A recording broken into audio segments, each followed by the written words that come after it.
నమస్తే. రంగారెడ్డి జిల్లా యాచారం మండలంలో ఫ్యూచర్ సిటీ సమస్య. అసలు ఈ ఫ్యూచర్ సిటీ సమస్య ఏంది? ఎక్కడ నెలకొంది? అసలు ఈ ఫ్యూచర్ సిటీ ఏంది?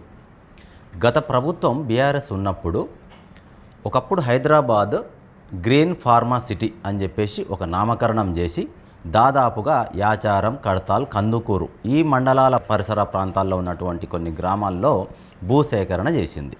ఏ విషయంలో? ఫార్మాసిటీ, గ్రీన్ ఫార్మాసిటీ ఒకటి నెలకొల్పాలి, ఎంప్లాయ్మెంట్ సోర్స్ అనేది కూడా పెరుగుతూ ఉందని చెప్పేసి కూడా హైదరాబాద్ ఎక్స్టెండ్ అవుతున్న క్రమంలో ప్రస్తుతం ఉన్నటువంటి జనాభాకు హైదరాబాద్ పరిధి సరిపోవట్లేదని చెప్పేసి ఈ గ్రీన్ ఫార్మాసిటీ నామకరణం చేసి కూడా గత ప్రభుత్వంలో ఈ చెప్పినటువంటి యాచారం, కడతాల్, కందుకూరు పరిసర ప్రాంతాల్లో కొన్ని గ్రామాల్లో దాదాపుగా 20,000 ఎకరాల భూమిని సేకరణ చేసింది రైతుల దగ్గర. సామాన్య వ్యవసాయ రైతుల దగ్గర భూసేకరణ చేయడం జరిగింది. సమస్య అంతా ఎక్కడొచ్చింది? రైతుల దగ్గర గవర్నమెంట్ అనేది సేకరణ చేసింది, వాళ్ళు ఒప్పుకున్నారు, ఇచ్చారు, అయిపోయింది. మరి ఎందుకు సమస్య నెలకొంది? ఒకప్పుడు గ్రీన్ ఫార్మాసిటీగా పిలువబడ్డటువంటి ఇది ప్రస్తుతం ఉన్నటువంటి దీనికి పేరు మార్చడం జరిగింది. అదే ఫ్యూచర్ సిటీ. అప్పుడు ఫార్మాసిటీ, ప్రస్తుతం ఫ్యూచర్ సిటీ. అసలు ఏంది ఫ్యూచర్ సిటీ? దీనికి సంబంధించి అక్కడున్న రైతులు ఎందుకు మొరబెట్టుకుంటున్నారు?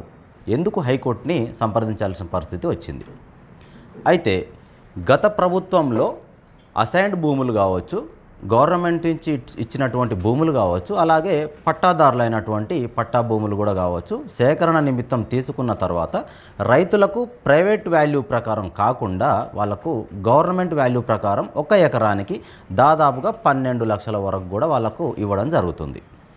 కానీ వాళ్ళు చెప్తున్నటువంటి వాదన ఏంటంటే, మా ఏరియాలో యాచారం మండల పరిధిలో ఉన్నటువంటి గ్రామాల్లో 1 ఎకరం వచ్చేసి 1 కోటి నుంచి 1.5 కోటి వరకు కూడా పలుకుతుంది. అలాంటిది గవర్నమెంట్ వాల్యూ ప్రకారం 12 నుంచి 16 లక్షలు ఇస్తే ఎలా? అసైన్డ్ భూములకు 12 లక్షలు ఇస్తున్నారు, అలాగే పట్టా భూములు ఏవైనా ఉన్నటువంటి ఉంటే వాటికి 16 లక్షల వరకు కూడా ఇస్తున్నారు. ఈ 12 నుంచి 16 లక్షలు మేము ఎకరానికి తీసుకొని ఎక్కడైనా సరే కొనాలంటే అడుగు జాగా కూడా మాకు రావట్లేదు. ఎంతవరకు సమంజసం అని చెప్పేసి కూడా వీళ్ళు గవర్నమెంట్ని ప్రశ్నిస్తున్న పరిస్థితి ఇప్పుడు ఏర్పడ్డది. దీనికి సంబంధించి చాలా నెలల నుంచి కూడా ప్రభుత్వానికి, స్థానికంగా ఉన్నటువంటి నాయకులకు, అక్కడ ఉన్నటువంటి అధికారులకు, అసామాన్య రైతులకు కూడా వాగ్వాదం నడుస్తూనే ఉంది. ఎంత చెప్పినా కూడా వినకపోయేటప్పటికీ వీళ్ళు ఈ గ్రామాలకు సంబంధించిన వాళ్ళు, ముఖ్యంగా యాచారం మండలంలో ఉన్నటువంటి మేడిపల్లి, కుర్మిద్ద ఈ 2 గ్రామాల ప్రజలు కలిసి ఏం చేశారంటే గ్రామ సభలు అని చెప్పేసి ఏర్పాటు చేసుకోవడం జరిగింది. ఈ గ్రామ సభల ముఖ్య ఉద్దేశం ఏంటి అంటే, మాకు వేరే దగ్గర ల్యాండ్ అయినా ఇవ్వండి, ప్రస్తుతం మా ల్యాండ్ వాల్యూ ఎంత ఉందో దీనికి సంబంధించి వేరే చోట అయినా సరే మాకు సేమ్ ల్యాండ్ వాల్యూ ఉన్న చోట మాకు ఇవ్వండి, లేదా ఏదైతే ప్రైవేట్ మార్కెట్ వాల్యూ ఉందో 1 కోటి, 1.5 కోటి వరకు ఉంది కదా, అది దృష్టిలో పెట్టుకొని ప్రైవేట్ ల్యాండ్ వాల్యూ ప్రకారం, మార్కెట్ వాల్యూ ప్రకారం అయినా సరే మాకు ధరని కట్టించండి అని చెప్పేసి కూడా వాళ్ళు రైతులు వాపోతున్నారు. ఇది గత ప్రభుత్వంలో కూడా ప్రభుత్వం పట్టించుకోలేదు, ప్రస్తుతం ఉన్నటువంటి ప్రభుత్వం కూడా నిర్లక్ష్యం వహిస్తుందని చెప్పేసి కూడా రైతులు మొరపెట్టుకొని ఈ గ్రామ సభ అనేది ఏర్పాటు చేయడం జరిగింది. ఏంటంటే ప్రస్తుతం ఉన్న మార్కెట్ వాల్యూ కట్టించాలనేది ఈ గ్రామ సభ యొక్క ముఖ్య ఉద్దేశం. అయితే అక్కడ ఉన్నటువంటి అధికారులు ఎవరైతే ఉంటారో, ఎండిఓ, ఎంఆర్ఓ, లోకల్ తహసీల్దార్, వీళ్ళందరూ కూడా కలిసి ఏం చేశారంటే ఈ గ్రామ సభలను నిర్వీర్యం చేశారు. అంటే గ్రామ సభ బహిష్కరణ.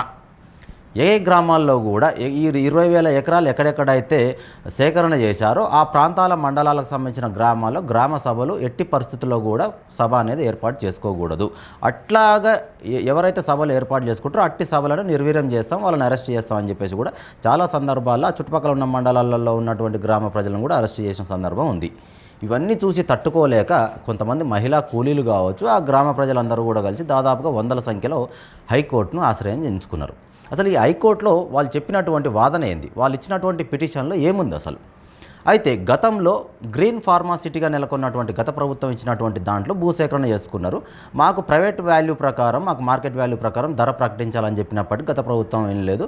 అప్పుడు ప్రతిపక్షంలో ఉన్నటువంటి రేవంత్ రెడ్డి గారు కావచ్చు, అక్కడ ఉన్నటువంటి కోదండరెడ్డి, ప్రస్తుతం కూడా కోదండరెడ్డి కాంగ్రెస్ పార్టీలోనే ఉన్నారు, వాళ్ళు రాష్ట్ర రైతు సేవా సంఘం అధ్యక్షులుగా వాళ్ళు చెప్పుకుంటున్నారు. అయితే వాళ్ళకి సంబంధించి కూడా గత ప్రభుత్వం వీళ్ళు ప్రతిపక్షంలో ఉన్నప్పుడు, ప్రస్తుతం ఉన్న గవర్నమెంట్ అప్పుడు ప్రతిపక్షంలో ఉన్నప్పుడు మేము ఖచ్చితంగా మీకు న్యాయం చేస్తాం, మీ భూములను మీకు వెనక్కి ఇచ్చే బాధ్యత నాది అని చెప్పేసి పూర్తి స్థాయిలో రేవంత్ రెడ్డి గారే తన సొంత మాటలతోటి కూడా చెప్పినటువంటి సందర్భం, ఆ రైతులకు హామీ ఇచ్చినటువంటి సందర్భం కూడా ఉంది అని చెప్పేసి కూడా రాతపూర్వకంగా హైకోర్టులో పిటిషన్ దాఖలు చేశారు ఈ యాచారం మండల పరిధిలో ఉన్నటువంటి గ్రామ ప్రజలు.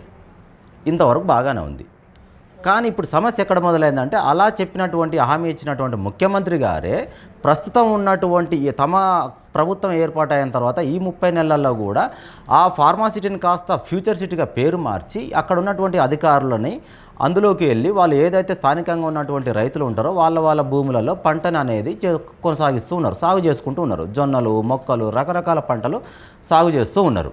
కానీ రేవంత్ రెడ్డి ప్రభుత్వం వచ్చిన తర్వాత స్థానికంగా ఉన్నటువంటి అధికారులకు ఆదేశాలు జారీ చేశారు. ఏ విషయంలో ఆ పంట నిర్వీర్యం చేయండి, చదును చేయండి, మొత్తం ప్రస్తుతం ఉన్నటువంటి అభివృద్ధి పనులను కూడా కొనసాగించండి అని చెప్పేసి కూడా వాళ్ళకు ఆదేశాలు జారీ చేశారు ప్రస్తుత ప్రభుత్వం, సీఎం రేవంత్ రెడ్డి. వాళ్ళు దానికి ఏంటంటే వాళ్ళ వాదన ఏంటంటే మేము హైకోర్టులో పిటిషన్ దాఖలు చేశాము, హైకోర్టు స్టే ఆర్డర్ ఇచ్చింది కదా అని చెప్పేసి కూడా వాళ్ళు స్టే ఆర్డర్ ఎన్నిసార్లు అధికారులు వచ్చినప్పటికీ ఆ స్టే ఆర్డర్ అనేది కూడా వాళ్ళకి చూపిస్తున్నప్పటికీ వాళ్ళు మొండి వైఖరి చూపిస్తున్నారని చెప్పేసి కూడా వాళ్ళు వాపోతున్నారు. దీనికి సంబంధించి నిన్న కూడా స్థానికంగా ఉన్నటువంటి అధికారులు కూడా ఏదైతే మేడిపల్లి ఈ గ్రామాలు ఉన్నాయో తాటిపర్తి వీటికి సంబంధించిన గ్రామాల్లో కూడా వాళ్ళు చొరబడి అందులో ఉన్నటువంటి పంట పొలాలను కూడా పూర్తి స్థాయిలో జేసీబీలు పెట్టి రోడ్డు రోలర్లు పెట్టి కూడా పూర్తి స్థాయిలో నిర్వీర్యం చేశారు. జేసీబీలకు గ్రామ ప్రజలు మొత్తం అడ్డం పడుకున్నారు. మా ప్రాణాలు పోయినా సరే మా భూములను మేము వదులుకోం, మా పంటను మేము నష్టపోనీయం అని చెప్పేసి కూడా వాళ్ళు అడ్డం పడ్డారు. అడ్డం పడ్డప్పటికీ అక్కడ ఉన్నటువంటి అధికారులు ఏం చేశారంటే ప్రీ ప్లాన్గా ఒక ప్లాన్తో వెళ్తూ ఉంటారు కాబట్టి పోలీసుల సహకారం ముందుగానే తీసుకొని పోలీసులను కూడా అక్కడ తీసుకెళ్లడం జరిగింది. అక్కడ ఉన్నటువంటి అడ్డుపడ్డటువంటి గ్రామ ప్రజలు కావచ్చు, ఆ భూమికి సంబంధించిన పట్టాదారులను కావచ్చు, వీళ్ళందరినీ కూడా అక్రమంగా అరెస్ట్ చేసి కూడా పోలీస్ స్టేషన్లకు తరలించిన సందర్భం అయితే నిన్న కనబడ్డది. అయితే అక్కడ ఉన్నటువంటి మహిళలను కూడా లాక్కెళ్ళిన సందర్భం కూడా మనకు కనబడుతుంది. అక్కడ ఉన్నటువంటి కొంతమంది మీడియా మిత్రులను కూడా అడ్డగిస్తున్నటువంటి మీడియా మిత్రులు కావచ్చు, ప్రశ్నిస్తున్నటువంటి కొంతమంది జర్నలిస్టులను కూడా అడ్డగించుకునే ప్రయత్నం కూడా చేశారు. కోర్టు స్టే ఆర్డర్ ఉన్నప్పటికీ కూడా అధికారుల నిర్లక్ష్యం ఏంది, ఈ ప్రభుత్వం యొక్క ఈ వైఖరి ఏంది అని చెప్పేసి కూడా అక్కడ ఉన్నటువంటి యాచారం మండలం, కందుకూరు మండలం, కడతాల్ మండలంకి సంబంధించిన గ్రామ ప్రజలు మొత్తం గగ్గోలు పెడుతున్నారు. ఏదేమైనప్పటికీ అప్పుడు మాట ఇచ్చిన రేవంత్ రెడ్డి ప్రస్తుతం అయితే మాకు ఆ మాట నిలబెట్టుకోవాలి, మా ఏవైతే ఉన్నాయో మా గ్రామాల నుంచి సేకరించినటువంటి భూములను మాకు అప్పజెప్పాలని చెప్పేసి కూడా వాళ్ళు ఒక వినయపూర్వకమైనటువంటి వాళ్ళు రిక్వెస్ట్ మాత్రమే చేసుకుంటున్నారు. అంతకుమించి కూడా వాళ్ళు ఏదో గొడవలు చేయడం కానీ, రాస్తారోకలు చేయడం కానీ, ధర్నాలు చేయడం కానీ, నిరాహార దీక్షలు కొనసాగించడం కానీ ఇవి ఎలాంటివి కూడా చేయట్లేరు. వాళ్ళు అధికారులకు కూడా స్పందిస్తూ ఉన్నారు. కాకపోతే అధికారులు ఏంటంటే రోడ్డు రోలర్ తీసుకెళ్లడం, జేసీబీలను తీసుకెళ్లడం, పంటను నాశనం చేయడం, రైతులను ముప్పు తిప్పలు పెడుతున్నట్టు కూడా మనకు సమాచారం అందుతుంది. దీనికి సంబంధించిన వీడియోలు కూడా పూర్తి స్థాయిలో సోషల్ మీడియాలో అయితే వైరల్ అయినాయి. అవి కూడా మీకు చూపించే ప్రయత్నం చేస్తున్నాం. ఏదేమైనప్పటికీ ప్రస్తుతం ఉన్నటువంటి రేవంత్ రెడ్డి గారు వాళ్ళకి సహకరించాలని చెప్పేసి అయితే ఆ 3 మండలాల పరిధిలో ఉన్నటువంటి భూ సేకరణ ఏదైతే భూమిని ఇచ్చిన రైతు దాతలు ఉన్నారో వాళ్ళందరూ కూడా రిక్వెస్ట్ చేస్తున్న సందర్భం అయితే ఉంది.